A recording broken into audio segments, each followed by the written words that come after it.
तो जय हिंद एवरीवन, आप सभी का स्वागत है आज की एक और वीडियो में। तो आज की जो वीडियो रहने वाली है वो आपके मॉक टेस्ट नंबर जो 3 है उसका कंप्लीट सॉल्यूशन के ऊपर रहने वाली है। और इसको करने से पहले मैं आपको बता दूं, अभी ये जो मॉक टेस्ट है आपका लाइव है। पहले जाके आप इसको अटेम्प्ट करना अगर आपने ले रखी है टेस्ट सीरीज, एंड उसके बाद जो है इस मॉक टेस्ट को देखना, तभी आपको ज़्यादा बेनिफिशियल रहेगा। एंड जिन्होंने नहीं लिया उनको मैं बता दूं, आप जो है डीएम करके मेरे से बाय कर सकते हो। और उसका प्राइस वगैरह मैंने पहले ही वाली वीडियो में बता रखा है, तो आप वहां से चेक कर सकते हो।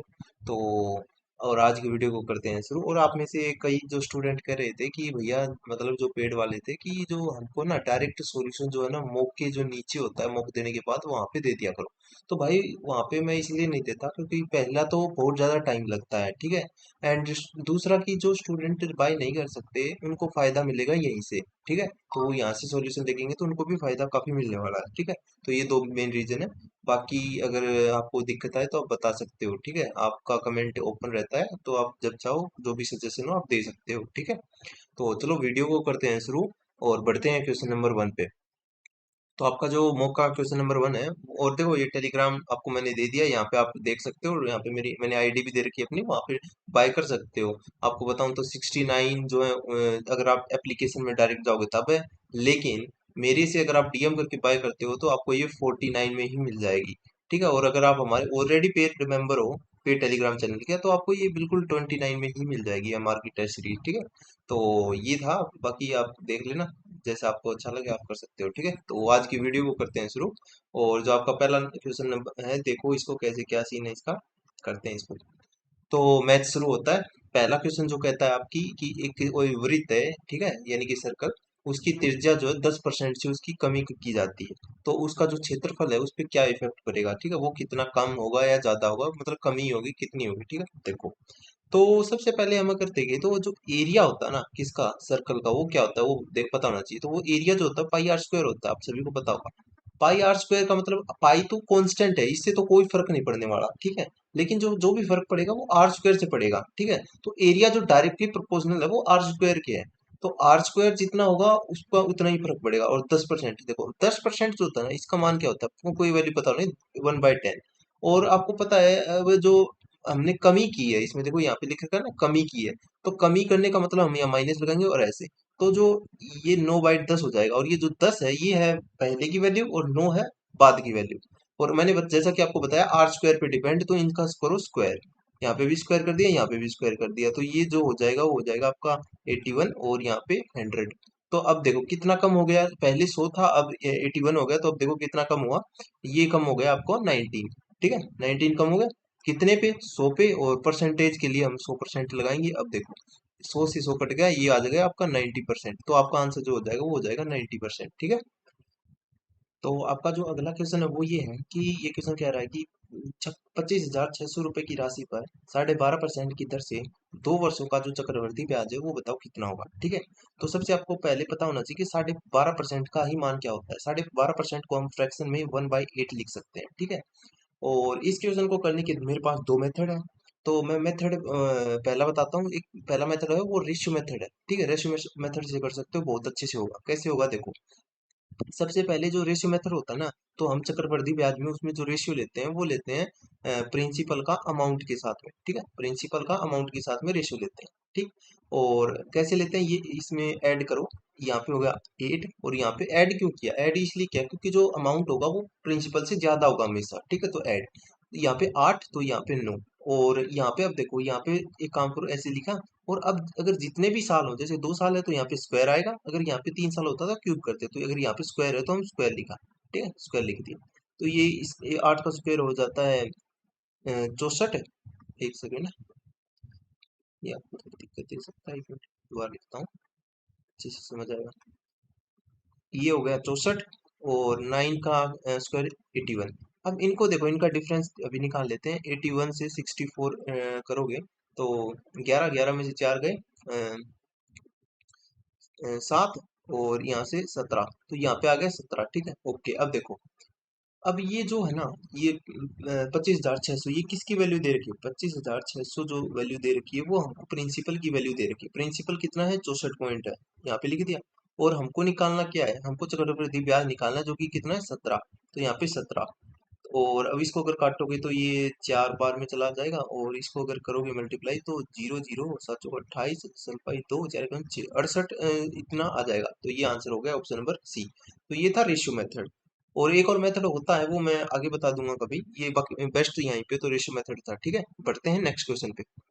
अगला जो क्वेश्चन है वो क्या कह रहा है, देखो, ए किसी काम को 5 दिनों में, ठीक है, ए किसी काम को 5 दिनों में, बी उसी काम को 10 दिनों में, ठीक है, बी उस काम को 10 दिनों में, और जो ए बी सी तीनों मिलकर उस काम को करते हैं, वो कितने दिनों में करते हैं, वो करते हैं 3 दिनों में। ठीक है, अब इनका ले लो एलसीएम 30 और 5 31 और ये और 10। अब देखो, ए और बी को अगर दोनों दोनों मिला के कितने हैं 9, और ये टोटल है, टोटल में से ए और बी का काम निकाल देंगे तो जो बचेगा वो किसका बचेगा, वो बचेगा सी का। और सी का पूछ रहा कितने दिनों में करेगा, तो जो सी काम करेगा वो करेगा 30 और उसकी एफिशिएंसी 1 यानी कि 30 डेज। ठीक है, 30 दिन आंसर हो जाएगा। Option number B. ठीक है, बढ़ते हैं नेक्स्ट क्वेश्चन पे, बाकी मैंने इनका आंसर लगा दिया ना। हाँ, ठीक है। जो अगला क्वेश्चन है वो क्वेश्चन ये है कि देखो, एक नाव अब अनुप्रवाह अनुमेय के यार, ये हिंदी में पता नहीं क्या होता है, कई बार चीजों को इंग्लिश हिंदी दोनों में देखना चाहिए। ठीक है, या हिंदी में अजीब लगता है मेरे को तो डाउन स्ट्रीम देखो। तो एक बोट है जिसको 400 मीटर डाउन स्ट्रीम जाने में 10 घंटे लगते हैं। देखो, अब आपको पता होना चाहिए, सबसे पहले एक छोटी सी आइडेंटिटी यही पता होना चाहिए कि जो आपका डिस्टेंस होता है और अपॉन में स्पीड होता है वो टाइम होता है। ये छोटी सी आइडेंटिटी आपको सबको पता होना चाहिए। तो डिस्टेंस इसने बताया 400, और स्पीड देखो डाउन स्ट्रीम जब होती है ना, डाउन स्ट्रीम, तो स्पीड जो बोट की होती है और जो स्पीड फ्लो होता है उसकी दोनों की ऐड हो जाती है। तो दोनों की ऐड करें तो यहाँ पे देखो धारा जो होता है उसकी चाल दे रखी 8 किलोमीटर, तो जो बोट की स्ट्रीम है हमको नहीं पता, प्लस में 8, और ये सब किलोमीटर में तो कोई चेंज करने की जरूरत नहीं है, और इनको जो टोटल टाइम लगता है वो 10 घंटे लगते हैं। ठीक है, ये आ गया। तो अब निकाल दो बी की वैल्यू, 10 बी और 80, और 10 बी का मान जो हो जाएगा इससे मान करेंगे 320, और ये आ जाएगा 32। तो 32 किलोमीटर पर आवर जो है उसकी स्पीड आ गई बोट की। अब जो आगे क्वेश्चन कह रहा है कि शांत जल है और उसमें मेरे को 24 किलोमीटर की दूरी तय करनी है, तो कितना टाइम लगेगा। तो 24 किलोमीटर की दूरी तय करने में जो है इतना घंटा लगेगा हमको। ठीक है, इतना घंटा बोट से डिवाइड कर देंगे उसकी स्पीड से। शांत जल का मतलब क्या है, वहां पे कोई भी धारा नहीं है, मतलब कि हमको सिर्फ बोट की स्पीड लेनी है। ठीक है, और इस ये जो आएगा वो घंटों घंटे में आएगा, तो इसको मिनट में ऑप्शन, तो हमको मिनट में बदलने के लिए इसको करना पड़ेगा 60 से मल्टीप्लाई। ठीक है, कर दिया। तो अब निकाल लो, 8 से ही निकल 8 चौक 32, और ये 15, तो ये 45, तो 45 मिनट जो आपका आंसर आएगा। ठीक है, तो 45 मिनट ऑप्शन नंबर डी। बढ़ते हैं नेक्स्ट क्वेश्चन पे। अगला जो क्वेश्चन है वो है कि ए और बी की वर्तमान आयु का जो अनुपात है वो 6:6 है, नहीं सॉरी 6:7 है। ए और बी की आयु का 6:7 है। ठीक है, ओके। अब कह रहा है कि 6 वर्ष बाद में जो ए की आयु 48 वर्ष हो जाएगी। एक बात बताओ, 6 वर्ष बाद में मान लो 48 है, तो आज उसकी कितनी होगी, तो इससे हम 6 निकाल दें तो 42 वर्ष आज है। और कौन है ये है ए की। ठीक है, तो जो 6 पॉइंट है ये ही तो वर्तमान है, ये जो प्रेजेंट एज की रेशियो है, 6 पॉइंट की वैल्यू जो दे रखी है 42, 1 पॉइंट की अगर निकालें तो 7, और हमको क्या बतानी है, बी की वर्तमान आयु का बताना है, तो वर्तमान उसका 7 पॉइंट है, 7 7 49 आंसर। सो हाँ, 49 ऑप्शन नंबर सी। ठीक है, बढ़ते हैं अगले क्वेश्चन पे। अगला जो क्वेश्चन है वो क्या है कि एक लंबवर्तीय शंकु के आधार का परिमाप, देखो मैं पहले तो शंकु ही बना देता हूँ तभी ये क्वेश्चन अच्छे से क्लियर हो पाएगा। ये मैंने शंकु बना दिया। ठीक है, अब जो कह रहा है कि उसके आधार का परिमाप, आधार का परिमाप नीचे देख रहे हो आप, एक सर्कल है, और जो सर्कल होता है उसका पेरीमीटर या फिर सर्कल फ्रेंच जो होती है वो क्या होती है, 2 पाई आर होती है। तो जो 2 पाई आर है ना, 2 पाई आर का मान ही दे रखा है 88, और ये मैं और सोल्व कर देता हूँ, 22/7 into r is equal to 88 दे रखा है। 44 से 2 बार में कटेगा तो आर की जो वैल्यू आ जाएगी वो आ जाएगी 14। ठीक है, तो 14 आ गई आर की वैल्यू। अब इसकी ऊंचाई 48 है, और ये पूछ रहा है कि शंकु का जो टोटल सरफेस एरिया है वो क्या है। तो शंकु का टोटल सरफेस एरिया क्या होता है, वो होता है pi R into R plus L. ठीक है, एल होता है यहाँ पे। एल का मतलब क्या होता है, ये जो तिर्यक ऊंचाई जिसको बोलते हैं, ठीक है, इसको बोलते हैं। तो देखो, अब तिर्यक ऊंचाई हमको निकालनी पड़ेगी पहले, वो कैसे निकालेंगे, तो वो ऐसे निकालेंगे कि देखो, ये जो दे रखी है ये आर वो 14 आ गई, और ये जो आपको हमने निकाली दे रखी है 48 है, ये इसकी ऊंचाई है, अब हमको ये निकालनी है। अब देखो, यहाँ पे मेरे को अच्छे से समझाना पड़ेगा तभी पतेगा, मैं यहाँ पे साइड में निकाल रहा हूँ। यहाँ पे एक समकोण बन रहा है, ठीक है, ये समकोण बन रहा है एक तरीके से। ये दे रखी है 14 और ये दे रखी है कितनी, आपको 48। एक काम करो, इसको 2 से डिवाइड कर दो, इसको भी और इसको भी। क्यों कर दो मैं बताऊंगा। यहाँ पे 7 आ जाएगा और यहाँ पे आ जाएगा 24। तो आपको देखो 7, 24 और 25 एक क्या होती है, एक होती है ट्रिपलेट। ट्रिपलेट आपको याद होनी चाहिए, ठीक है। तो यहाँ पे अगर 25 और यहाँ पे हमने डिवाइड किया था, तो इसको मल्टीप्लाई करना पड़ेगा, तभी वो जो रियल वैल्यू है वो आएगी। तो ये आ जाएगी 50। तो जो 50 है ना, इसकी वो आ जाएगी क्या, त्रियक ऊंचाई। ठीक है, ये तरीका था एक निकालने का, आप ऐसे निकाल सकते हो। तो अब इसको और सोल्व करो। अब सब कुछ आ चुका है, बस कैलकुलेट करना है सब कुछ। देखो, तो ये जो टोटल सरफेस एरिया क्या होगा, 22/7 इंटू 14, और 14 प्लस में 50, ये आ जाएगा 22/7 इंटू 14 इंटू 64, ठीक है। और 7 दूनी 14, 64 और 44, 4 चौक 16, असल पाई 1। देखो यहाँ से मैं यूनिट डिजिट से भी निकाल सकता हूँ, 4 चौके 16 आएंगे, यूनिट डिजिट में 6 आना चाहिए, एक में ही ऑप्शन नंबर डी में, ठीक है। ऐसे भी कर सकते हो, शॉर्ट में टाइम बचाना है तो, ठीक है। बाकी करोगे तो यही आंसर आएगा 2816, ठीक है। करके देख लेंगे। बढ़ते हैं नेक्स्ट क्वेश्चन पे। अगला जो क्वेश्चन है वो ये है कि देखो, मैंने आपको पिछली बार भी बताया था, ये जो है पार्टनरशिप वाला है, और इसमें आप जो रेशियो ले सकते हो इनका, किनका, जो ये जो इनकी अमाउंट होती है जितनी भी इन्होंने इन्वेस्ट की हो, ठीक है। तो यहाँ पे हम रेशियो ले सकते हैं, तो यहाँ पे रेशियो ले लो 5, 4 और 8, इनका रेशियो आ जाएगा अमाउंट का। तो यहाँ पे लिखो ए, यहाँ पे लिखो बी और यहाँ पे लिखो सी, ठीक है। इसने 5 किए हैं और इसने 4 और इसने 8। अब देखो इनका रेशियो ले लो, ठीक, ले लिया। अब देखो, ए ने तो टोटल 12 महीने के 12 महीने इन्वेस्ट किया है। बी ने क्या किया है कि 2 महीने बाद बी ने आया, यानी कि इसने टोटल किया है वो 2 महीने कम, यानी कि 10 महीने इन्वेस्ट किया है। और जो सी है ना, उसने कह रहा है कि उसके उसके किसका मतलब, ये बी जो आया ना, इसके भी 6 महीने बाद आया है, ठीक है। तो इन्हें इसने किसी ने किए होंगे इन्वेस्ट, मेरे को बताओ, 2, 6, 8 महीने बाद आए, तो इसने टोटल 4 महीने ही इन्वेस्ट किया है। तो अब इनका करो 3, तो ये आ जाएगा 15 और ये 10 और ये 8। तो 15, 10 और 8 इसका आ जाएगा कौन सा, ऑप्शन नंबर सी, ठीक है। बढ़ते हैं अगले क्वेश्चन पे। अगला जो ये क्वेश्चन है, ये कह रहा है कि इनका जो ये फ्रैक्शन वैल्यू देखिए, इसका एलसीएम बताना है। तो आपको एक चीज पता होनी चाहिए, क्या पता होनी चाहिए, कि जो ये फ्रैक्शन वैल्यू होती है, इनका एलसीएम हम कैसे निकालते हैं और इनका एचसीएफ हम कैसे निकालते हैं। देखो, जो एलसीएम होता है ना, जब भी आपको इन ऐसी फ्रैक्शन वैल्यू का एलसीएम निकालना हो, तो जो ऊपर जो होता है ना, ऊपर टॉप वालों का तो ले लो आप एलसीएम, और जो नीचे होता है ना, बॉटम, उनका ले लो एचसीएफ, और इसको ऐसे ही डिवाइड में करके लिख दो। और इसका उल्टा होता है एचसीएफ में टॉप वालों का जो होता है एचसीएफ लेना होता है, और जो नीचे होते हैं उनका एलसीएम। कैसे याद करोगे, देखो ऐसे याद कर सकते हो आप इनका। एलसीएम है तो ऊपर एलसीएम आएगा। जो भी चीज होता है, जैसे मैं खुद के घर में सब शेयर होते हैं, वैसे एलसीएम खुद के घर में टॉप पे रहेगा, ठीक है। तो एलसीएम टॉप पे रहेगा और ये एचसीएफ खुद के घर में टॉप पे रहेगा, ठीक, पता होगा। तो देखो, अब इसका हमको करना है एलसीएम। एलसीएम तो वो 3, 5 और 7, इसको हम 7/1 भी लिख सकते हैं, ठीक है। 3, 5 और 7 का एलसीएम कितना होता है, सिंपल सी बात है, इनको मल्टीप्लाई करना कर दो डायरेक्ट। तो ये करोगे तो आ जाएगा 151, सॉरी 105, ठीक है। और नीचे वालों का एचसीएफ निकालना है, और एचसीएफ जो है ना, एचसीएफ जो होता है, अगर ये ओड है, मतलब एक तरीके से कोई भी, मतलब इनमें कॉमन नहीं है कुछ भी, तो सीधा एक ही होता है उसका एचसीएफ, तो इसका एचसीएफ होता है 1, तो इसका आंसर हो जाएगा ऑप्शन नंबर बी, ठीक। बढ़ते हैं अगले क्वेश्चन पे। अगला क्वेश्चन कह रहा है कि यदि एक पुस्तक को 300% लाभ पे बेची जाती है, तो विक्रय मूल्य और लाभ का लघुगणक मूल्य से अनुपात बताओ, ठीक है। देखो 300% का मतलब क्या होता है, मैंने पहले भी बताया, फ्रैक्शन में बदलोगे इसको, तो आप इसको लिख सकते हो 300/100, यानी कि 3:1 नहीं, 3/1, और ये फ्रैक्शन है, याद रखना। अब लाभ पे बेचने का ये है, यहाँ पे लिखो प्लस और इसको कर दो ऐसे, तो जो ये आपका आएगा, फिर से ये आ जाएगा 4/1, और ये जो ऊपर में है इसका है सेलिंग प्राइस, और जो ये नीचे है इसका है कॉस्ट प्राइस। और जो अब ज्यादातर क्या करेंगे, 4:1 आंसर या 1:4 मार देंगे, नहीं, पहले देखो क्या पूछा है। आपका विक्रय मूल्य से लागत मूल्य का पूछा है, यानी कि पहले विक्रय मूल्य आएगा 4 और फिर आएगा लागत मूल्य 1, 4:1 आंसर होना चाहिए ऑप्शन नंबर डी। कई तो बी भी आंसर ठोक देंगे, क्या पता, ठीक है। बढ़ते हैं अगले पे। अगला क्वेश्चन जो है वो पूछ रहा है कि प्रथम n विषम प्राकृतिक संख्याओं का औसत इतना है, तो n की वैल्यू बताओ। तो देखो सिंपल सी बात बताऊं, जो आपका ये, अगर कोई भी मान लो विषम संख्या है, n नंबर ऑफ जो है आपकी विषम संख्या है, और उनका ओड है, ठीक है, उनका आपको सम निकालना है, तो वो होता है n स्क्वायर, ठीक है। लेकिन अब इनका सम निकालने के लिए होता है, लेकिन इनका एवरेज निकालना पड़ जाए ना तो वो होता है n। अब डायरेक्ट याद रख सकते हो।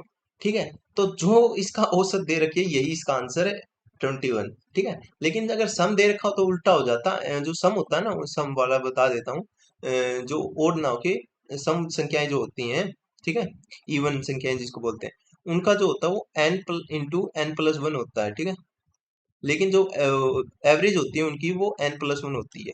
ठीक है, और इनकी n, ये याद रखना। तो बढ़ते हैं अगले क्वेश्चन पे। अगला जो क्वेश्चन है वो अपने इस टाइप का बहुत इंपॉर्टेंट टाइप है ये भाई मैथ का। ठीक है, बहुत क्वेश्चन आते हैं इस टाइप से। तो देखो ये क्या कर रहा है कि एक छात्र को परीक्षा में कुछ यार गड़बड़ तो फिर से हो गई। देखो यहाँ पे ना एक मिस हो रखा है, मैं आपको बता देता हूँ। यहाँ पे 33 पॉइंट इतना, ये 33 सही 1/3% यहाँ पे आएगा। ठीक है, स्टूडेंट स्कोर्ड 33 पॉइंट सही 1/3%। ठीक है, और यहाँ पे भी सेम आएगा। ठीक है, तो यहाँ पे लिख लेना, एक छात्र को एक परीक्षा में यहाँ पे ये, ठीक, और इतने मिले और वो 20 अंकों से अनुत्तीर्ण यानी कि फेल हो गया, और उसको अगर 50% अंक मिले होते तो वो 10 अंक उसके ज्यादा आए होते। ठीक है, पास हो जाता। तो इसको करने का तरीका क्या होता है, देखो इसको अगर हम परसेंटेज में ही अच्छे से लिखें और अच्छे से, तो हम इसको लिख सकते हैं 33 की गुना करो 3 से 99 और प्लस वन, यानी 100/3% भी हम इसको लिख सकते हैं। तो देखो 100/3% लिख दिया परसेंट। इसमें अगर हम 20 अंक और उसको दे दे तो वो डेडलाइन पे पहुंच जाएगा, यानी पास हो जाएगा। ठीक है, पास लाइन ये रही, और ये कुछ ज्यादा वाले हैं, ये कम वाले हैं। तो यहाँ पे इसको पास लाइन पे आ गया। यही इसकी हुई वैल्यू कैसे निकलेगी, जो 50% ला रखे ना उस वो 10 अंक ज्यादा ला रखा, उसे 10 अंक वापस ले लो, तो ये पास लाइन पे ये भी आ जाएगा। दोनों पास लाइन पे आ गए। अब निकाल दो।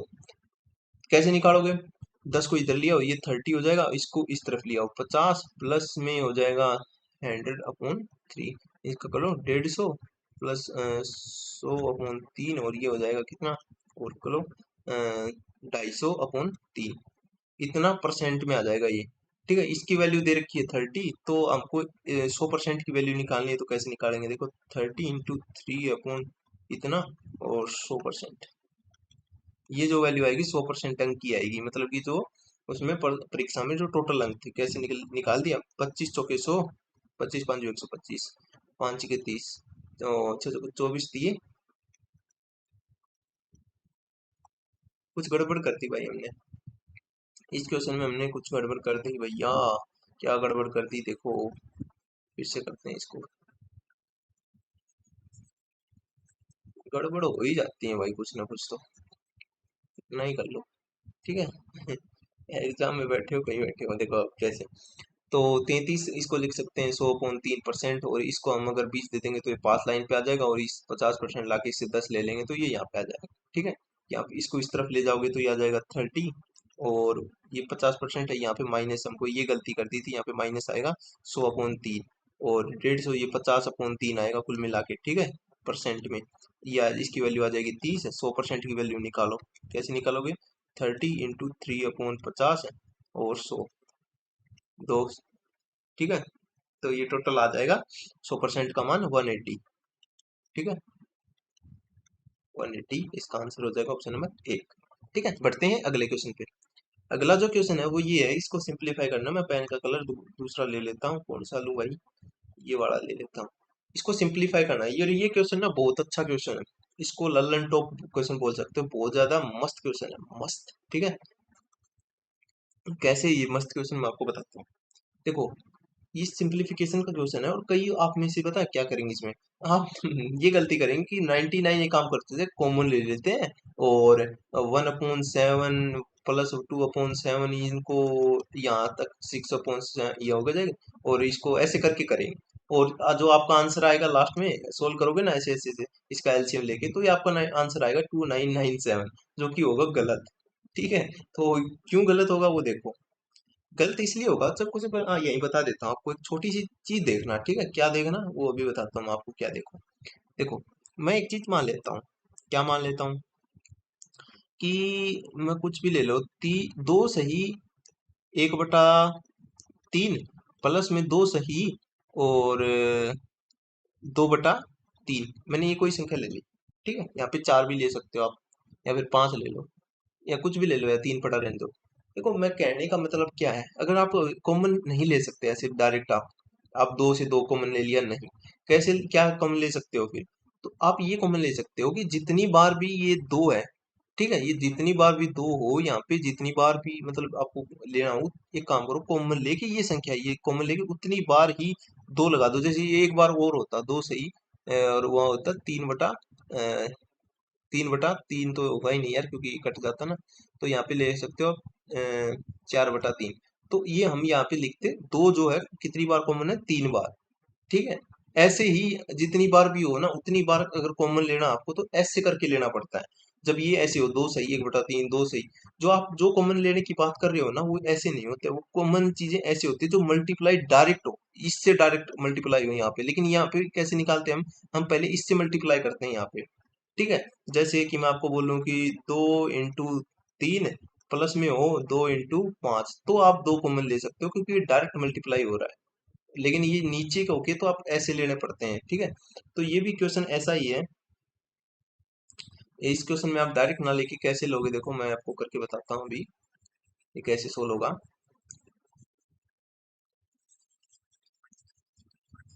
कैसे देखो, तो ये जो क्वेश्चन सोल्व होगा वो ऐसे होगा कि आपको क्या करना पड़ेगा। ये देखो मैंने जैसे आपको बताया, अगर आपको 9999 कॉमन लेना है ना, तो जितनी बार भी ये संख्या उतनी बार इसको मल्टीप्लाई करके लिखो। ठीक है, एक सेकेंड, उतनी बार ही मल्टीप्लाई करके लिखो।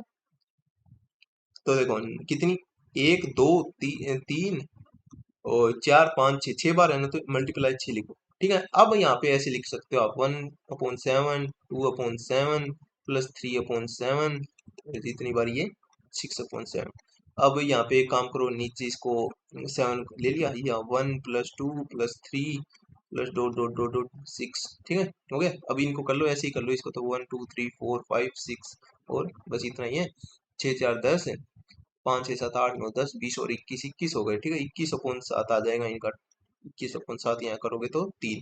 तो और यहाँ पे भी कर लो, 6 × 54 असल पाई 5, 6 × 54 और 5 × 59 असल पाई 5, 6 × 54 5994, और इसमें 3 और यहाँ पे क्या होंगे,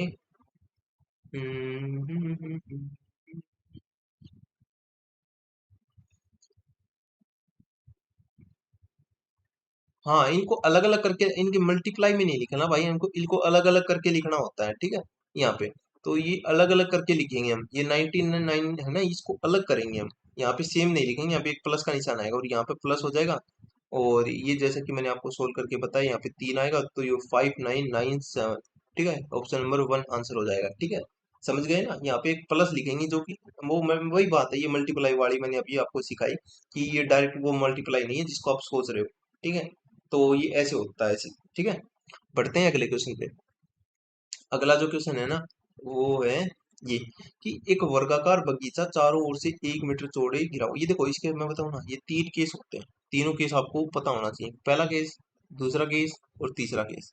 क्या क्या केस होते हैं भैया, देखो पहला होता है कि आप जो है ना, ये कोई आपका ये कोई चार दीवारी वाला खेत है और आप इसके बाहर की ओर कुछ कर रहे हो, इसके ये जो भी एरिया है वो बाहर की ओर बढ़ रहा है। और एक दूसरा केस हो सकता है कि ये आपका चार वाला है बगीचा और इसके अंदर की ओर कुछ आप कर रहे हो, इंक्रीज। और तीसरा हो सकता है कि ये आपका चतुर्भुज चौकोर ये है, मतलब स्क्वायर में, और इसके आप क्या कर रहे हो कि ऐसे और ऐसे कुछ चीज कर रहे हो। ठीक है, तो ये 3 केस बनते हैं, और इनका कैसे क्या ये होता है वो मैं बता देता हूँ आपको। तो इनका तीनों का जो आपसे हमेशा पूछेगा वो एरिया पूछेगा, और एरिया क्या से निकलेगा वो ध्यान से लिख लो। कैसे निकलेगा देखो, अगर ये वाला केस नंबर 1 हो ना, इसमें कैसे निकलता है, इसमें ऐसे निकलता है। ये जो होती है आपकी इतनी, ये होती है लेंथ, और इतनी ये होती है ब्रेथ सब में। और जो ये है, इसमें ये है आपकी जो चौड़ाई। ठीक है, और उसको मैं डिनोट कर रहा हूँ किससे, एक्स से। ठीक है, और इसमें जो है ये चौड़ाई है ओ एक्स। ठीक है, और ये आपकी एल है और ये ब्रेथ है, और इस सेम इसमें भी ये जो है आपकी एक्स है, इतनी इतनी चौड़ाई सेम होगी ये, और ये एल और ये बी। तो ये जो यहाँ पे फॉर्मूला होगा ये क्या से होगा, लेंथ प्लस ब्रेथ प्लस बाहर की ओर जा रहा है तो एरिया बाहर की तरफ अगर ले जाओ, और एरिया मतलब आपका कोई एरिया इतना है, अगर आप इससे इतना कर लेते हो तो आपका एरिया बढ़ता है, तो यहाँ पे प्लस आएगा 2x। और मल्टीप्लाई 2x। ठीक है, एक्स ये वाला एक्स ये है, ठीक है। और यहाँ पे जो होता है वो होता है, ये अलग पेन से लिखता हूँ अच्छे से समझ आएगा। यहाँ पे जो होता है वो एल प्लस बी, यहाँ पे -2x और मल्टीप्लाई 2x। सीधा रट लो, मैं तो कहता हूँ कोई तो आपको समझने की जरूरत नहीं है, सीधा रटो। और ये जो तीसरा होता है इसमें क्या होता है, इसमें होता है एल प्लस बी, और भीतर की ओर तो हमेशा माइनस ही होगा, एक्स और यहाँ पे एक्स आता है ओनली, और एक्स। ये तीनों के केस का मैंने आपको बता दिया। अब सोल्व करो। सोल्व कैसे करो देखो। तो ये केस कौन सा, देखो एक वर्गाकार बगीचा चारों ओर से, चारों ओर यानी कि बाहर के चारों ओर से ये कर रहा है, 1 मीटर का रास्ते से गिरा हुआ है, 1 मीटर चौड़े, और ये क्या बता रखा है, इसकी चौड़ाई दे रखी है, एक्स की मान दे रखा है। ठीक है, ये एक्स का मान है और इसका क्षेत्रफल ये है और उसकी लंबाई हमको बतानी है।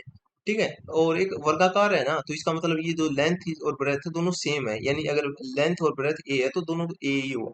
तो देखो कैसे निकलेगा। एरिया 36 की वैल्यू जो दे रखी है ना, वो क्या दे रखी है, ए प्लस ए मान लेता हूँ मैं, प्लस में 2 इंटू एक, एक यानी एक्स का मान एक ही है तो कोई जरूरत नहीं है करने की मल्टीप्लाई, और 2, ये आ जाएगा 2a, ये +2 इंटू /2, तो ये हो जाएगा 4a + 4 is equal to 36। 4a का मान आ जाएगा 32 और a का मान आ जाएगा 8, तो 8 इसका उत्तर हो जाएगा। ठीक है, समझ गए। बढ़ते हैं अगले क्वेश्चन पे। तो अब यहाँ से जो शुरू होता है आपका वो होती है साइंस। तो साइंस करते हैं। तो पहला क्वेश्चन जो है आपका कि जो आपका बैक्टीरिया उसकी खोज किसने की थी। तो जो आपका बैक्टीरिया है उसकी खोज जो की थी वो ऑप्शन नंबर ए ल्यूवेनहॉक ने की थी। मैरी क्यूरी का आपको मैं बताऊं तो इनका सीधा संबंध जो है वो है रेडियो एक्टिविटी से। ठीक है, और इनको जो है ना 19 इसी के काम के लिए 1903 और 1911 में नोबेल प्राइज भी मिल चुका। ठीक है, और अब बात करें अलेक्जेंडर फ्लेमिंग की, तो इन्होंने ना पहली एंटीबायोटिक की खोज की थी। एंटीबायोटिक, और पहले एंटीबायोटिक का नाम था पेनिसिलिन। ठीक है, और एडवर्ड जीनर का अगर मैं बताऊं तो एडवर्ड जीनर का अगर आपको पता होना चाहिए कि इन्होंने जो है ना, इन्होंने की थी वैक्सीन की खोज की थी इन्होंने, वैक्सीन। ठीक है, इन्होंने वैक्सीन की खोज की थी। बढ़ते हैं आगे। अगला जो क्वेश्चन है कि आपके नाखूनों और बालों में कौन सा प्रोटीन पाया जाता है। ठीक है, तो देखो जो आपके नाखून होते हैं, देखो कैरेटीन पता होना चाहिए। आपका जो नाखून है और जो आपके बाल होते हैं उसमें कैरेटीन ही पाया जाता है। और बाकी जो ये क्यूमिन है ना, ये जो आपके जो हल्दी होती है ना, हल्दी में पाया जाता है। ठीक है, और जो ये लाइकोपीन है ये आपके टमाटर में पाया जाता है, टमाटर। ठीक है, ये इतना याद रखना। बढ़ते हैं आगे। अगला जो क्वेश्चन है कि आपका जो सामान्य कोई भी मनुष्य होता है उसमें जो बीपी होती है, ब्लड प्रेशर, वो कितने होता है। तो सामान्य से बीपी जो होती है वो 120/80 mm ऑफ एच जी होता है। और इसके जो उपकरण होता है ब्लड प्रेशर मापने का वो होता है स्फिग्मेनोमीटर। ठीक है, स्फिग स्फिग्नोमेनोमीटर। ठीक है, ये भी याद रखना आपको। बढ़ते हैं आगे। अगला जो क्वेश्चन है कि जो रक्त का थक्का जो जमता है आपके, वो उसके लिए कौन सा विटामिन भूमिका जो है निभाता है। देखो, तो रक्त के थक्के के लिए जो जिम्मेवार होता है वो विटामिन के होता है। ठीक है, और अब मैं आपको बता दूं, एक्सप्लेन कर दूं ऑप्शन भी। तो विटामिन ए है ना, इससे आपको ये आपकी आंखों के लिए बहुत ज्यादा लाभदायक होता है, आंखों के लिए। और इसका जो रासायनिक नाम जो होता है ना, केमिकल नेम, वो होता है रेटिनोल। ठीक है, रेटिनोल। रेटिनोल इसका रासायनिक नाम होता है। और अगर आपको और फैक्ट बताऊं तो इससे जो है अगर इसकी कमी हो जाए ना तो आपको नाइट ब्लाइंडनेस यानी कि रतौंधी हो जाती है, नाइट ब्लाइंडनेस। ये आपको याद होना चाहिए। और तो इसके बारे में कुछ फैक्ट याद नहीं रहा अभी। और विटामिन सी की बात करें तो वो जो विटामिन सी होता है ना, विटामिन सी का जो आपको पहले तो नाम पता होना चाहिए क्या होता है, रासायनिक नाम जो होता है इसका होता है एस्कॉर्बिक एसिड। इसको एस्कॉर्बिक एसिड के नाम से जानते हैं। और इससे जो होता है वो स्कर्वी हो जाता है, स्कर्वी कमी, इसकी कमी से स्कर्वी रोग हो जाता है। ठीक है, और विटामिन बी की बताऊं तो विटामिन बी, एक इसमें ये 8 तरीके के विटामिन होते हैं बी में, B1 B2 ऐसे करके। ठीक है, और आपको बस तीन ही याद करें, B1 B2 और B12। B1 जो होता है इसका और इसका रासायनिक नाम आपको पता होना चाहिए। इसका जो होता है क्या नाम था भाई B1 का, तो इसका ध्यान नहीं आ रहा यार मेरे को। अ, इस इसका तो जो होता है ना आपका कोबालामीन होता है, कोबालामीन। और बी राइबोफ्लेविन इसका होता है, राइबोफ्लेविन। और इसका जो B1 का है ना वो होता था, B1 का मेरे को ध्यान नहीं आ रहा है एक बार कोई क्या होता था, ठीक है। और बाकी इसकी कमी की बात करें तो देखो B1 जो होता है ना इनकी कमी से हो जाता है बेरी बेरी रोग, ठीक है, बेरी बेरी। और जो आपका B12 है इसकी कमी से आपको एनीमिया हो जाता है, खून की कमी, ठीक है। और अगर क्या फैक्ट बताऊं भाई आपको मैं, और यही थे फैक्टर, बाकी आप देख लेंगे आगे फिर कभी कुछ और आएंगे तो, ठीक है। और विटामिन के का आपको मैंने बता ही दिया, रक्त के थक्के के लिए होता है, ठीक है। अगला क्वेश्चन जो है वो है कि आपका कौन सा जो एक ऐसा सर्किट होता है पावर सप्लाई का is mainly use to convert जो अल्टरनेटिंग करंट को पल्सिंग डायरेक्ट करंट में बदलता है, यानी एसी को डीसी में डायरेक्ट बदलता है, ठीक है।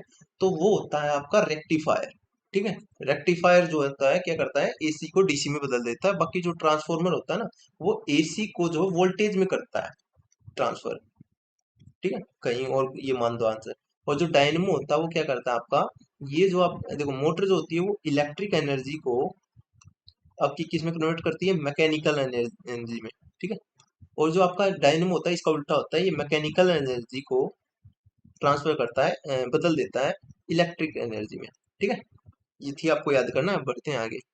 अगला जो क्वेश्चन है ये कह रहा है कि जब दोनों को धूप में रखा जाता है तो देखो ये कह रहा है कि काली सतह आमतौर पर सफेद की तुलना में ज्यादा तेजी से गर्म होती है, क्यों? ठीक है। आपने देखा होगा जब आप गर्मियों में आपको कहते हैं कि सफेद कुर्ते पहनो, ठीक है, सफेद कपड़े पहने चाहिए, क्यों?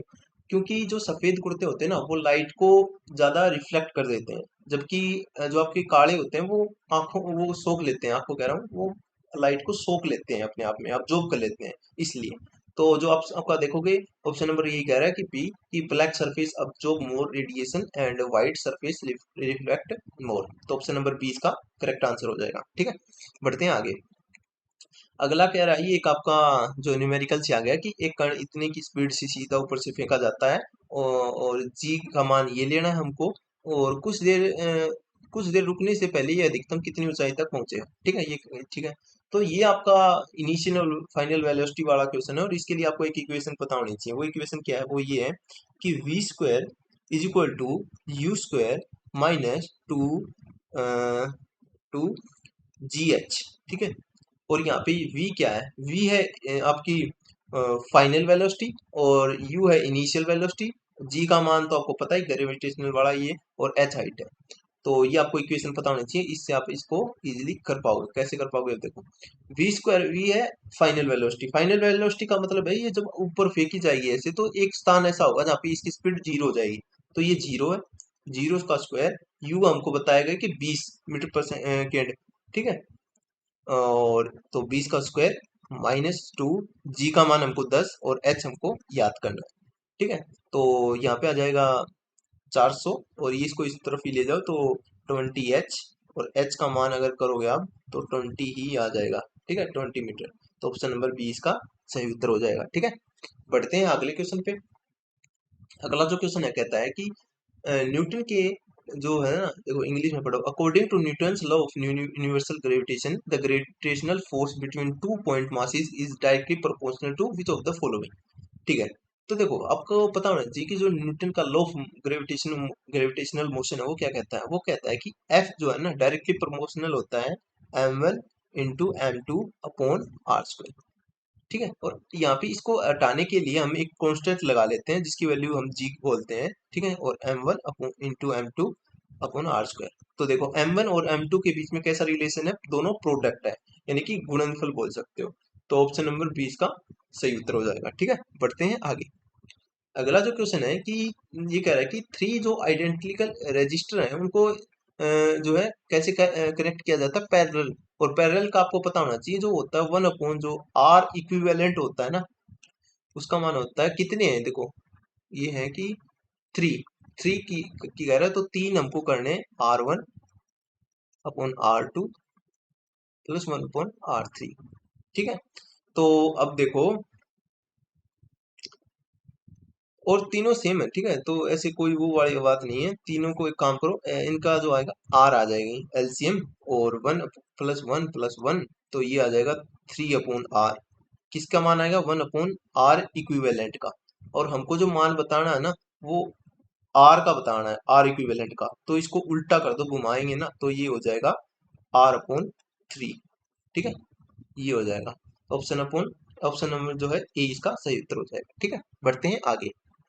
अगला जो क्वेश्चन कह रहा है कि in air how does the speed of sound changes when the temperature of the air increases keep pressing nearly constant. यानी कि कह रहे हैं कि प्रेशर एकदम कांस्टेंट है, और एकदम, मान लो, ऐसे आपको एग्जांपल देता हूँ आपकी रोजाना जिंदगी से, कि आप गर्मी बहुत ज्यादा है, तो आपकी जो जो आप बोलोगे, तो वो जो आपकी स्पीड है साउंड की, वो क्या पर उस पर इफेक्ट पड़ेगा। तो आपको एक सीधी बात पता होना चाहिए कि जो आपका ये वेलोसिटी होती है, ये डायरेक्टली प्रोपोर्शनल होती है अंडर रूट ऑफ टी। और यहाँ पे टी क्या है? ये टेम्परेचर है।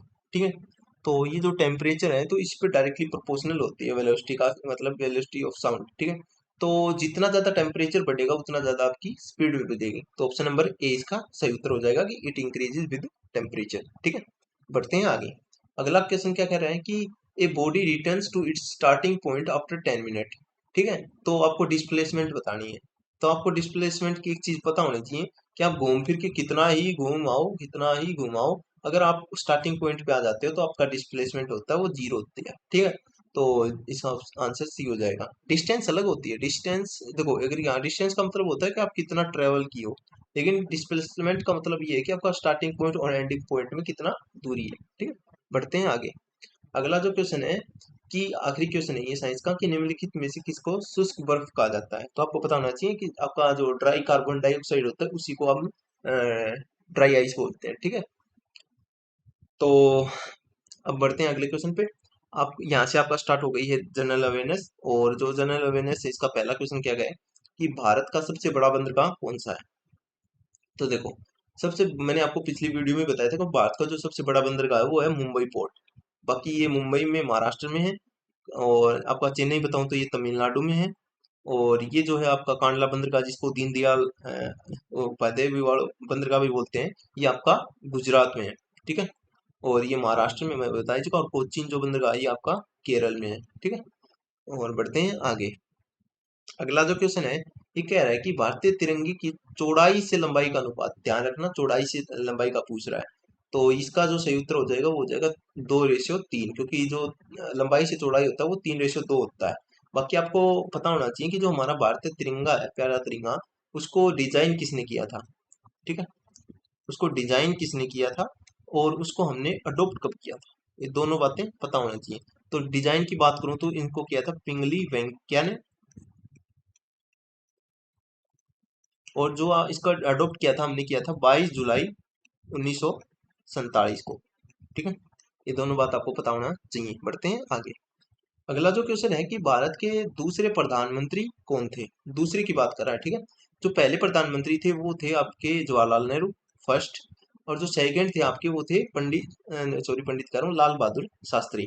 ठीक है, और राजेंद्र प्रसाद थे ये आपके पहले क्या थे, ये प्रेसिडेंट थे, पहले प्रेसिडेंट। ठीक है, बढ़ते हैं आगे। अगला जो क्वेश्चन है कि सबसे अधिक खिलाड़ी किस खेल में होते हैं। तो आपके सबसे ज्यादा खिलाड़ी जो होते हैं वो रग्बी फुटबॉल में होते हैं। कितने खिलाड़ी होते हैं? टोटल 15 होते हैं। बाकी फुटबॉल के अकेले की बात करोगे तो 11 होते हैं। और कबड्डी की बात करें तो इसमें जो होते हैं वो होते हैं 7। और देखो, दो तरीके का हॉकी, एक होता है नॉर्मल हॉकी। ठीक है, नॉर्मल हॉकी में तो होते हैं 11। और जो लेकिन आइस जो हॉकी होता है, इसमें वो कितने होते हैं? इसमें होते हैं इसमें 6 खिलाड़ी होते हैं। और बात करूँ ना, एक हॉकी के अलावा क्रिकेट की बात करें, क्रिकेट में भी कितने होते हैं? 11 ही होते हैं। और हैंडबॉल में बात करूँ तो हैंडबॉल 7। ठीक है, ये आपको पता होना चाहिए। बढ़ते हैं आगे। अगला जो क्वेश्चन है वो है कि भारत और पाकिस्तान जो है, इन दोनों के बीच में कौन सी रेखा है। तो इस सभी को पता ही होगा, इसमें है रेड क्लिफ। ठीक है, बाकी अगर पूछ ले भारत और बांग्लादेश की में कैसे, तो यही रेड क्लिफ ही इसका भी आंसर होगा। और मैकमोहन की बात करूं तो ये चाइना के साथ में है। और आपकी डोरेंट लाइन जो है अफगानिस्तान के साथ में है, ठीक है, अफगानिस्तान, ठीक है, ये बात आपको पता होनी चाहिए। बढ़ते हैं आगे। अगला जो क्वेश्चन है कि गोवा को पुर्तगालियों के शासन से कब आजादी मिली। ये मैंने आपको पिछली वीडियो में भी बता दिया था कि जो पुर्तगाली थी भारत में सबसे पहले आए थे और सबसे लास्ट 1961 में गए थे, ठीक है। और बढ़ते हैं अगले क्वेश्चन पे। अगला जो क्वेश्चन है कि ये कह रहा है, ये करंट अफेयर्स है कि 11वें अंतर्राष्ट्रीय योग जो 2025 में हुआ, उसकी थीम क्या थी। तो उसकी जो थीम थी वो थी, कब मनाया जाता है योगा दिवस। तो योगा दिवस मनाया जाता है आपका 21 जून को, ठीक है, 21 जून। और इसकी थीम जो थी वो थी योगा फॉर वन अर्थ और वन हेल्थ, ठीक है। बढ़ते हैं आगे। अगला जो क्वेश्चन है कि ये कह रहा है कि यूरोप और एशिया को कौन सी जो श्रेणी है वो अलग करती है। तो ये जो है वो करती है यूराल। इसका सही उत्तर हो जाएगा यूराल, ठीक है। ये यूरोप को और एशिया को अलग करती है। और एटलस जो है ये आपकी कहाँ पे, ये अफ्रीका में एक पर्वत श्रेणी है। और एल्प्स ये नॉर्थ अमेरिका में है। और हिमालय तो आपको पता ही है, ठीक है। बढ़ते हैं अगले क्वेश्चन पे। अगला क्वेश्चन है कि जो वर्ल्ड डायबिटीज डे है वो कब मनाया जाता है, ठीक है। तो ये आपका 14 नवंबर को मनाया जाता है। और 14 नवंबर को ही एक दिन और होता है, वो होता है चिल्ड्रंस डे, ठीक है, चिल्ड्रंस डे। और 1 दिसंबर को होता है एड्स एड्स डे। और मैंने एक पिछली वीडियो में ना थोड़ा यार गलत बोल दिया था। एड्स की जो फुल फॉर्म होती है वो होती है एक्वायर्ड इम्यूनो डिफिशियंसी सिंड्रोम, ठीक है। और इसको मैंने बता दी 1 दिसंबर को हम बनाते हैं। एलिसा इसका टेस्ट होता है। और तो क्या, HIV इसमें वायरस होता है। और इस 7 अप्रैल की बात बताऊं तो 7 अप्रैल जो होता है ना, इसको हम मनाते हैं world world health day, health day, ठीक है। और बढ़ते हैं आगे। अगला जो क्वेश्चन है वो है कि द गाइड पुस्तक के लेखक कौन है, ठीक है, द गाइड। तो जो द गाइड पुस्तक के लेखक हैं वो है R K नारायण, ठीक है। और बाकी सलमान रुश्दी की अगर बताऊं तो आपको इनकी याद रखनी है, mid night mid night mid night children, इनकी पुस्तक का नाम है, इंपॉर्टेंट पुस्तक है। शशि थरूर की बताऊं तो इनकी आप याद रखो, the era of darkness, the era of darkness. और एक और बुक बताऊं तो इनकी शशि थरूर की एक और बुक थी कि ध्यान नहीं आ रही अभी, चलो बाद में देखते हैं। J.K. रोलिंग जो है उनकी एक बुक का नाम जो है आपको याद रखना, हैरी पॉटर, हैरी पॉटर, ठीक है, इनकी बुक। और इनकी यार एक थी तो कुछ ऐसे कुछ याद ध्यान में नहीं आ रही अभी। हम्म, चलो आएगी तो बाद में बताता हूँ। अगला जो क्वेश्चन है वो कि अंतरिक्ष में भेजा जाने वाला पहला उपग्रह पूछ रहा है, और ये भारत का नहीं पूछ रहा है, ठीक है। तो इसका आंसर हो जाएगा, वो हो जाएगा स्पुतनिक 1। बाकी जो भारत का था वो था आर्यभट्ट, ये इंडिया का था, फर्स्ट इंडिया का। और अपोलो 11 जो था ना, जो चांद पर जो भेजे गए थे पहली बार, जो इंसान भेजे गए थे वो अपोलो 11 से ही भेजे गए थे, ठीक है। और बढ़ते हैं अगले क्वेश्चन पे। अगला जो क्वेश्चन कह रहा है कि वो मीनाक्षी मंदिर कहाँ पे स्थित है। मीनाक्षी मंदिर मैं पहले की वीडियो में बता चुका, ये तमिलनाडु में है। लेकिन यहाँ पे वो पूछ रहा है कि डिस्ट्रिक्ट ही बताओ, तो ये आपके तमिलनाडु के मदुरई में स्थित है, ठीक है। और बढ़ते हैं आगे। अगला जो क्वेश्चन है वो पूछ रहा है कि आपको लैंड ऑफ राइजिंग सन जो है किस कंट्री को कहा जाता है, ठीक है। तो ये आपका कहा जाता है उगते सूरज का देश जापान को। बाकी फिनलैंड की बात करूं तो इनको कहा जाता है लैंड ऑफ 1000 लेक्स, ठीक है, 1000 लेक्स, ठीक है। और बाकी रोम को 7 पहाड़ियों का देश कहा जाता है, ठीक है। बढ़ते हैं आगे। अगला क्वेश्चन कह रहा है कि भारत कोकिला, ये देख ध्यान रखना, भारत कोकिला पूछा है ना कि सवर कोकिला। अगर सवर कोकिला पूछ लेता तो होता है इसका आंसर ये, इनको कहा जाता है सवर कोकिला। लेकिन भारत कोकिला जो है वो सरोजिनी नायडू को कहा जाता है। बाकी MS सुब्बुलक्ष्मी भी बहुत ज्यादा इंपॉर्टेंट है, क्योंकि ये जो है ना भारत रत्न पाने वाली पहली गायिका, ठीक है, थी। और इनको भारत रत्न 1998 में मिला था, ठीक है। और कस्तूरबा गांधी तो महात्मा गांधी जी की वाइफ, ठीक है। बढ़ते हैं आगे। किस मिट्टी को रेगुर मिट्टी कहा जाता है। तो ये बिल्कुल आसान क्वेश्चन है। ब्लैक सोइल को ही कहा जाता है, कपास के लिए बहुत ज्यादा बेनिफिशियल होती है, और भारत के गुजरात वाले इलाके में पाई जाती है मेनली, ठीक है। और लिटराइल सोइल जो होती है जहाँ पे कम वर्षा होती है वहां पे पाई जाती है। और ये काजू की खेती के लिए बहुत ज्यादा बेनिफिशियल होती है, ठीक है, काजू की खेती के लिए। जलोढ़ मिट्टी की आपको फैक्ट पता होना चाहिए, दो तरह की होती है, एक होती है खादर और एक होती है बांगर। तो खादर होती है वो न्यू मिट्टी को कहा जाता है, नई, और ये जो पुरानी हो जाती है उस मिट्टी को। ठीक है, बढ़ते हैं आगे। अगला जो क्वेश्चन है वो है कि वर्ल्ड हैप्पीनेस रिपोर्ट 2025 में जो है ना, दुनिया का सबसे खुशहाल देश कौन सा है, तो वो है फिनलैंड। बाकी इंडिया की बात करूं, इंडिया इंडिया की जो इसमें रैंक आई है 118। ठीक है, ये आपको पता होना चाहिए। पढ़ते हैं आगे। अगला पूछ रहा है कि बांग्लादेश की मुद्रा का क्या नाम है, तो बांग्लादेश की मुद्रा का नाम है टका। ठीक है, और नगल ट्रम्प की बात करूं तो ये भूटान, ये भूटान की मुद्रा का नाम है। ठीक है, बढ़ते हैं आगे। अगला जो क्वेश्चन है कि कौन सी नदी भूमध्य रेखा यानी कि इक्वेटर भूमध्य रेखा को दो बार काटती है, तो इसका आंसर हो जाएगा कोंगो रिवर। ठीक है, कोंगो जो है, कोंगो देश नाम है, एक साउथ अफ्रीका में पड़ता है, वहां पे है। ठीक है, वांगो नदी ये भी इंपॉर्टेंट है क्योंकि ये चाइना में बहने वाली सबसे लंबी नदी है, और इसको येलो रिवर भी कहा जाता है। ठीक है, येलो रिवर, ये आपको पता होना चाहिए।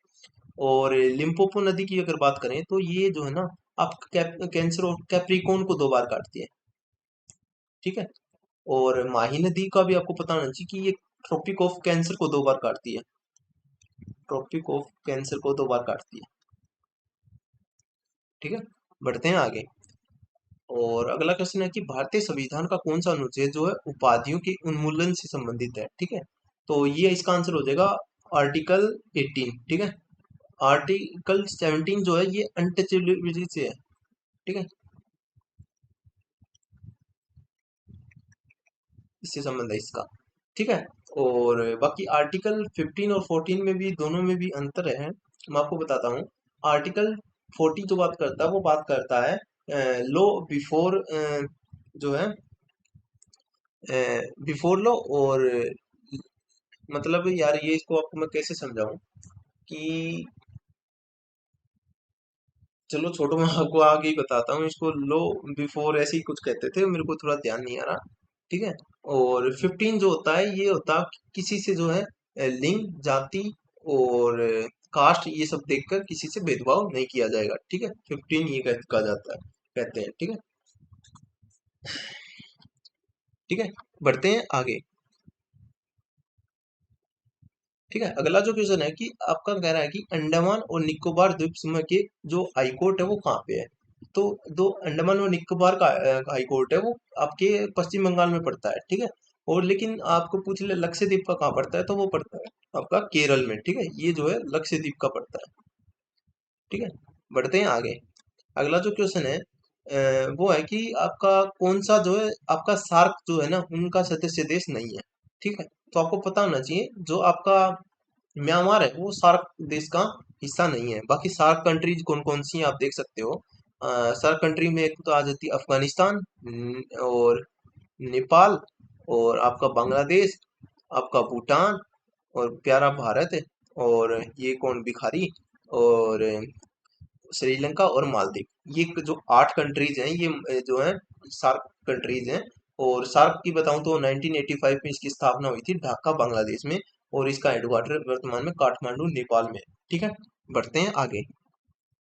अगला जो क्वेश्चन है कि प्रश्नकाल के बाद में कौन सी संसदीय अवधि शुरू होती है। ठीक है, प्रश्नकाल, तो देखो आपको पता होना चाहिए, जो वर्किंग ऑफ पार्लियामेंट है उसमें सबसे पहले प्रश्नकाल होता है। ठीक है, प्रश्नकाल होने के बाद में जब संसद में अभी मतलब खाना वाना चलता है, तो वहाँ पे ये होता है कि आप क्वेश्चन आवर चलता है। क्वेश्चन आवर का क्या मतलब है, वहाँ पे कोई भी संसद या भी मतलब जो भी विधायक होते हैं वो आपस में क्वेश्चन रेज कर सकते हैं। ठीक है, विदाउट कोई नोटिस वगैरह आती है। ठीक है, बढ़ते हैं आगे, इससे क्वेश्चन ज्यादा वो था भी नहीं। ठीक है, सॉरी सॉरी, इसका आंसर गलत हो गया भाई, भाई प्रश्न काल के बाद में पूछा था। ठीक है, तो यहाँ पे 0 आवर शून्य काल होता है वो। ठीक है, सॉरी उसके लिए। और अगला जो क्वेश्चन है वो है कि सौरमंडल का किस ग्रह का दिन सबसे लंबा होता है। ठीक है, आपको चार चीजें पता होना चाहिए, चार चीजें। ठीक है, 1 2 3 और 4, क्या चार चीजें। पहला तो ये कि सूरज का जो चक्कर है ना, तो इसको परिक्रमण कहते हैं। ठीक है, वो कौन सा सबसे फास्ट करता है। ठीक है, परिक्रमण, जिसको रिवोल्यूशन बोलते हैं इंग्लिश में बात करें तो ये अगर सबसे फास्ट की बात करें ना, तो ये होता है आपका बुध का। ठीक है, और सबसे स्लो की बात करें ना, सबसे स्लो तो वो होता है आपका नेपच्यून यानी कि वरुण का। ठीक है। लेकिन अब दूसरी चीज ये हो जाती है कि कोई कितना जैसे कोई ग्रह है ये कितना फास्ट मतलब तरीके से घूम रहा है या फिर एक खुद का ही एक चक्कर पूरा कर लेता है। ठीक है, तो ये जो सबसे फास्ट करता है ना वो घूर्णन। ठीक है, तो इसको घूर्णन बोलते हैं। तो वो जो होता है वो सबसे फास्ट की बात करें तो वो करता है आपका बृहस्पति। और सबसे स्लो जो है वो कौन करता है, वो करता है आपका शुक्र। ठीक है, शुक्र। तो इसका आंसर जो है सबसे स्लो किस ग्रह का लंबा सबसे लंबा दिन होगा, मतलब क्या होगा वो बहुत स्लो स्लो घूम रहा है। ठीक है, तो इसका आंसर हो जाएगा ऑप्शन नंबर ए वीनस। ठीक है, बढ़ते हैं आगे। अगला जो क्वेश्चन है कि वो आईसीसी महिला क्रिकेट विश्व कप जो 2025 है उसमें भारत की कप्तानी किसने की थी। ठीक है, तो देखो आपको पता होना चाहिए कि जो 2025 में वर्ल्ड कप हुआ इसको इंडिया ने जो है विनर रहा इसका इंडिया। ठीक है, विनर इंडिया रहा इसका, इंडिया। और इसका होस्ट कौन था, ये पता होना चाहिए इसका होस्ट कौन था, इसका रनर अप कौन था। ठीक है, रनर अप कौन था। और इसका प्लेयर ऑफ टूर्नामेंट या सीरीज कौन था। ठीक है, ये चीजें आपको पता होना चाहिए। तो आपका होस्ट जो था वो इंडिया एंड श्रीलंका था। एंड इसका रनअप की बात करूं तो साउथ अफ्रीका इसका रनअप रहा।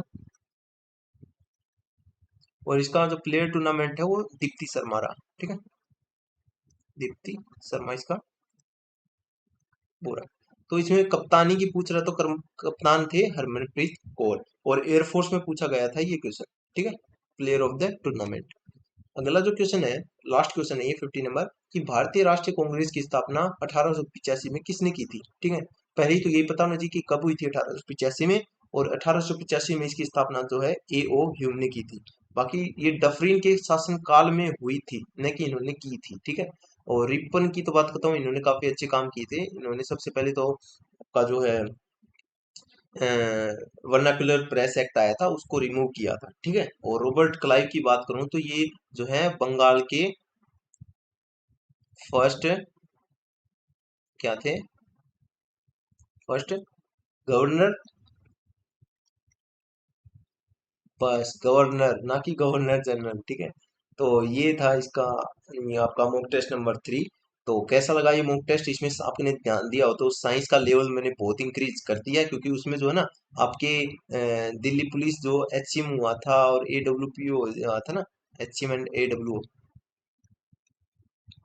उसके क्वेश्चन डाले गए हैं। ठीक है, तो साइंस का लेवल कैसा लगा और बाकी मॉक टेस्ट आपको कैसा लगा और बताना। एंड एक प्यारा सा कमेंट जरूर जरूर करना, और कोई भी आपको दिक्कत हो तो आप बता सकते हो कि हम आपको कैसे सॉल्यूशन चाहिए कैसे नहीं चाहिए। ठीक है, तो मिलते हैं नेक्स्ट वीडियो में नेक्स्ट सॉल्यूशन के साथ में।